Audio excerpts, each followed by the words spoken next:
Hello YouTube, it's the Utopian Buddha. So I'm about to put up a video of Sadhguru talking about schizophrenia and madness. And this is particularly relevant to me because right now I'm here at Isha Institute of Inner Sciences at Tennessee. I live here. I've lived here for a year now. And I have schizophrenia. And I've suffered from madness, psychotic breaks.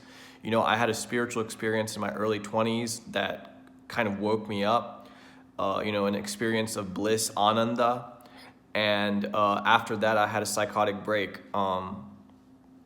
It totally broke me. I lost my mind.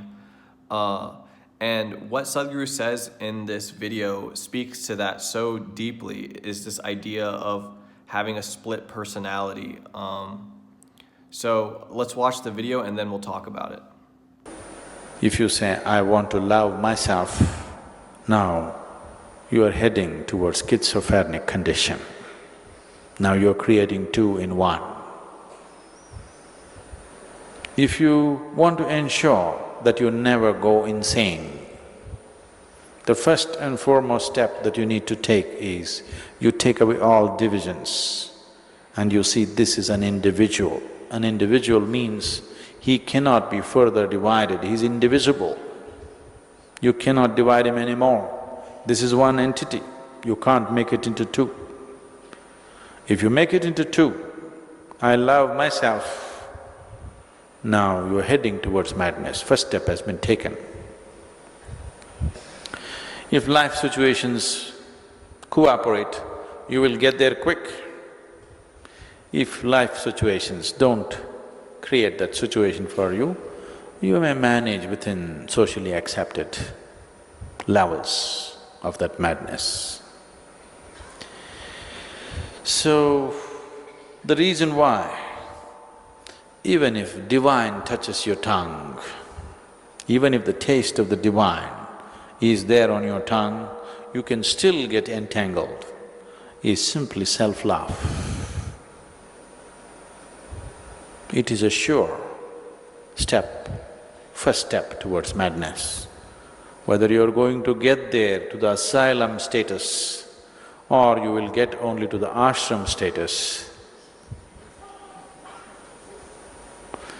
is subject to many things. So as you can see by that video, I'm not in the asylum level of schizophrenia. Since I'm aware of my schizophrenia, I'm only on the ashram level of schizophrenia. I love that last part by Sadhguru saying, you might not be, either you're crazy enough to go to an asylum or you're a little less crazy and you come to an ashram. Well, I came to the ashram, so I'm not super crazy or anything. But I think that video speaks very deeply to this idea of healing, right? When you're trying to heal, the spiritual process, that divine center within your personality, that divine core, is a healing mechanism, right? It's a healing mechanism, just like when you get cut on your body, the cut heals, right? The unity of your body reestablishes itself. Well, similarly, there's this force of oneness within your psyche. When you're crazy, your psyche is split into two, right?